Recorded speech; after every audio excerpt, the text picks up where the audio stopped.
బాబు మనతో పాటు ఉన్నారు. ఆయన అడిగి తెలుసుకునే ప్రయత్నం చేద్దాం. సార్ చెప్పండి, ఆ రోజు 27వ తేదీ జరిగిన ఘటనను రాష్ట్ర డిప్యూటీ సీఎం పవన్ కళ్యాణ్ గారు చాలా సీరియస్గా తీసుకొని మరుసటి రోజు మిమ్మల్ని పరామర్శించారు. ఏం చెప్పారు, ఏం హామీ ఇచ్చారు మీకు? సారు నా స్వయంగా రావడము, నన్ను కలిసి పరామర్శ చేయడం వల్ల నాకు చాలా ధైర్యం కలిగింది. రెండోది వచ్చి మామూలుగా ఆయన ఒక స్టేట్మెంట్ ఇస్తే సరిపోతుంది, కానీ స్వయంగా వచ్చి నాకు నా కుటుంబానికి ఆయన ఒక భరోసా కల్పించాడు, ఒక ధైర్యం ఇచ్చాడు. కాబట్టి అది నాకే కాదు, మొత్తం రాష్ట్రంలో ఉన్న ప్రతి ఉద్యోగి కూడా ఒక ధైర్యాన్ని కలిగించింది. ఎందుకంటే డిప్యూటీ సీఎం గారు మాకు పంచాయతీ మినిస్టర్, ఆయన హయాంలో ఇటువంటివి జరిగితే వెంటనే స్పందిస్తాడు, మమ్మల్ని ఆదుకుంటాడనే నమ్మకము నాలో కలిగింది, మా కుటుంబానికి కలిగింది. నాతో పాటు ఉన్న చాలామంది ఉద్యోగస్తులు, అధికారులందరూ కూడా అది వ్యక్తం చేశారు. అందుకు ఆయనకు కృతజ్ఞతలు తెలియజేస్తున్నాను. అసలు గొడవ జరిగిన తర్వాత ఏం హామీ ఇచ్చారు మీకు? ఇక్కడికి వచ్చిన తర్వాత మిమ్మల్ని పరామర్శించారు కడప రిమ్స్లో, ఏం చెప్పారు? సార్ చెప్పడం ఏమంటే, ఇటువంటి మరొకసారి పునరావృతం కాకుండా నేను చర్యలు తీసుకుంటాను. అదేవిధంగా నీ విషయంలో నేను రావడం ఉద్దేశం కూడా మీకు ప్రత్యేకంగా శ్రద్ధ తీసుకొని ఈ కేసు విషయంలో ఎక్కడ కూడా రాజీ పడకుండా మీకు న్యాయం చేస్తాను. ఎవరు కూడా ఈ విషయంలో మీరు నన్ను కూడా రాజీ పడద్దని చెప్పడం జరిగింది. అధికారులందరూ కూడా వచ్చారు, కలెక్టర్ గారు, ఎస్పీ గారు అందరూ వచ్చి ఖచ్చితంగా ఈ విషయంలో సహకరిస్తాము. నిందితులు ఎవరైతే ఉన్నారో వారందరినీ కూడా తగిన విధంగా వాళ్ళ మీద చర్యలు తీసుకుని శిక్షిస్తామన్నారు. ఇటువంటి పరిస్థితి మరొకసారి రాకుండా కూడా తగిన జాగ్రత్తలు తీసుకుంటామని హామీ. అసలు ఆ రోజు ఎంపీడీఓ కార్యాలయంలో ఎంతమంది మీ మీద దాడి చేశారు? ఇప్పుడు పోలీసు వాళ్ళు ఎంతమంది మీద కేసు నమోదు చేశారు? ఇప్పటికే కొంతమంది దొరికారంటున్నారు. విషయం మీ దృష్టికి వచ్చిందా? అసలు ఎంతమంది పాల్గొన్నారు ఆ రోజు మీ మీద దాడి చేసే క్రమంలో? అక్కడ ఎంతమంది వచ్చిండారంటారు? దాదాపు 25 మంది పైనే ఉంటారు. వాళ్ళంతా మధ్యాహ్నం 1 గంట మధ్య వచ్చారు. అందరూ కూడా తాగి ఉండారని నేను అనుకుంటున్నాను. ఎందుకంటే మనం చెప్పే మాట వాళ్ళు ఏమి వినడం లేదు.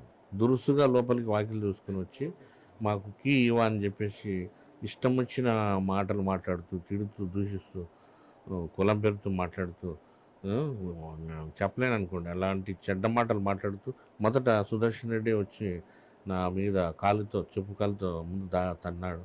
ఆయన తర్వాత ఆయనతో పాటు ఉన్న వాళ్ళందరూ కూడా నన్ను చుట్టుముట్టుకొని తనడము, తొక్కడం, కింద పడేసారు. కింద పడిపోయినా కూడా తొక్కుతూ ఉంటే మళ్ళా మా డ్రైవర్, అంటే మా మేనల్లుడు అతను, ఆ డ్రైవర్ వచ్చి నన్ను అడ్డుపడినప్పటికీ అతన్ని కూడా కొట్టారు. కొట్టి పక్క లాగితే అతను గట్టిగా అడ్డుపడడం వల్ల ఎక్కువ నాకన్నా ఎక్కువ అతనికి దెబ్బలు కొట్టారు. తర్వాత అతని నుంచి కూడా కాకపోయేసరికి మా విఆర్ఓ ప్రశ్నలు తానే ఉంది, ఆయన వచ్చి గట్టిగా అరిచిందనమాట, ఇట్లా కొడతానారని. ఆయన గట్టిగా అరుస్తేనే పైన మన ఫీల్డ్ అసిస్టెంట్లు వాళ్ళంతా ఉన్నారు, ఉపాధి హామీ సంబంధించిన వాళ్ళందరూ గబగబా పరిగెత్తుకుంటూ వచ్చి వాకిలు చూసుకుని లోపలికి వచ్చి నాకు అడ్డుగా నిలబడి నన్ను వాళ్ళు రక్షించడం జరిగింది.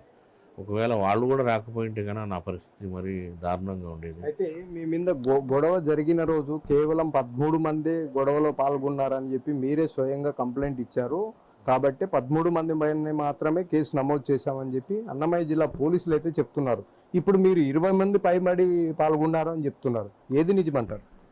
25 మందికి పైబడి ఉన్నారు, కానీ అందరూ దాడి చూసినారా నా మీద అనేది నేను కూడా గుర్తించలేదు. కాబట్టి వాళ్ళు అక్కడ వీడియో తీసినారు పోలీసులు.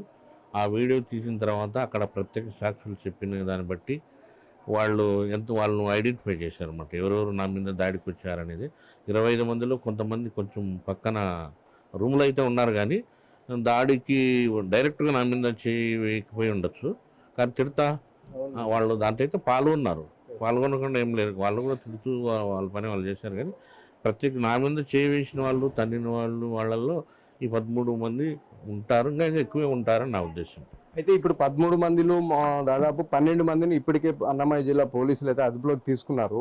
మీరు చెప్పే ప్రకారం 20 మంది పైబడి అంటే వారి మీద కూడా కంప్లైంట్ ఇచ్చారా? లేకపోతే ఒకవేళ ఇవ్వకపోతే ఇంకా మళ్ళీ ఏమన్నా వాళ్ళ ఫర్దర్ ఇంకా ఎంతమంది ఉన్నారో వాళ్ళ మీద కంప్లైంట్ చేయబోతున్నారా? నేను యాక్చువల్గా అయితే 25 మంది పేర్లు మనం ఐడెంటిఫై చేయడం జరిగింది. అక్కడ ఆ రూమ్లో ఉన్న వాళ్ళు విచారించి పోలీసు వాళ్ళు 13 మంది పెట్టినట్లుంది. కానీ వాస్తవంగా చెప్పాలంటే వాళ్ళు కూడా ఆ రూమ్లో ఉన్నారు కాబట్టి నేను కింద పడిపోయినప్పుడు నేను నా మీద ఎవరు దాడి చేస్తున్నది నేను గుర్తించలేను. నలుగురు ఐదుగురు పేర్లు అయితే నాకు గుర్తుంటాయి. ఎందుకంటే నేను ఈ మధ్యనే 3 నెలలైంది అక్కడికి వెళ్ళి. అది కాక వాళ్ళు నాకు పరిచయస్తులు కూడా కాదు. కాబట్టి నేను ఐడెంటిఫై చేయలేను కాబట్టి నా పక్కన ఉన్న వాళ్ళు చూశారు నన్ను విడిపించిన వాళ్ళు. వాళ్ళు చూసిన దాన్ని బట్టి పోలీసులు రాసుంటారు. కానీ మొత్తం మీద నేను చూసుకుంటే 25 మంది రూమ్‌లో ఉన్నారు. దాడికి వచ్చినారు. వాళ్ళ ఉద్దేశ్యం దాడి చేయడమే.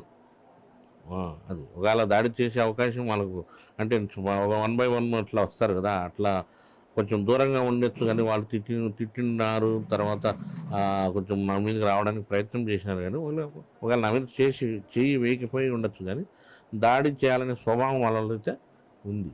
ఇప్పుడు ఆరోగ్య పరిస్థితి కొద్దిగా చాలా రోజులు అవుతుంది కదా, 4-5 రోజులు గడుస్తుంది కదా. ఇప్పుడు ఆరోగ్య పరిస్థితి పైన డాక్టర్లు ఏం చెప్తున్నారో, మిమ్మల్ని డిశ్చార్జ్ చేసే అవకాశం ఉందా? డాక్టర్లన్నీ కూడా టెస్టింగ్‌లన్నీ చేయడం జరిగింది.